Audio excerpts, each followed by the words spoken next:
நார்மலா வாழ்க்கையோட காலகட்டத்துல இந்த 9 to 5 ஜாப்ல வந்து ஆக்சுவலா கமிட்மெண்ட்குள்ள சிக்கிட்டு இருக்கப்ப அவ்வளோ ஈஸியா வந்து ஞானம் அடையிற அந்த ஆசை வராது.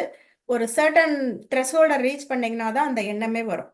அந்த எண்ணம் அதுக்கப்புறம் சொல்லாகி பாசிட்டிவான விஷயங்கள மட்டுமே பேசி, பாசிட்டிவான விஷயங்கள மட்டுமே எக்ஸிபிட் பண்ணி, செயல்ல ரிஃப்ளெக்ட் பண்றப்ப, செயல்ல எப்படி ரிஃப்ளெக்ட் பண்ணும்? உங்களோட கான்ஷியஸ்னஸ் வளர்ச்சிக்கு ஏத்தாப்ல செய்ற எல்லா விஷயங்களையும் சர்வ் டூ அதர்ஸ் மோட்ல செய்றப்ப, எல்லாத்தையும் ஒரு பிக்கர் பிக்சர்ல பார்க்குறப்ப, எல்லா ப்ராப்ளத்தையும் ப்ராப்ளமா பார்க்காம, அத லெசன்ஸா பார்க்குறப்ப, ஆட்டோமேட்டிக்கா உங்களோட செயல்ல அது ரிஃப்ளெக்ட் ஆகும். ஸோ எண்ணம், சொல், செயல் 3ம் ஒருமித்து இருக்கிறப்ப, உங்களோட ஃப்ரீக்வன்சி கொஞ்சம் கொஞ்சமா இன்க்ரீஸ் ஆயி, சோலார் பிளெக்ஸ் சக்ராலருந்து ஹார்ட் சக்ராக்கு உங்களோட ஃப்ரீக்வன்சி ஒவ்வொரு சக்ராவுக்கும் ஒரு ஃப்ரீக்வன்சி இருக்கு. அத வச்சு தான் கான்ஷியஸ்னஸ் இருக்கு.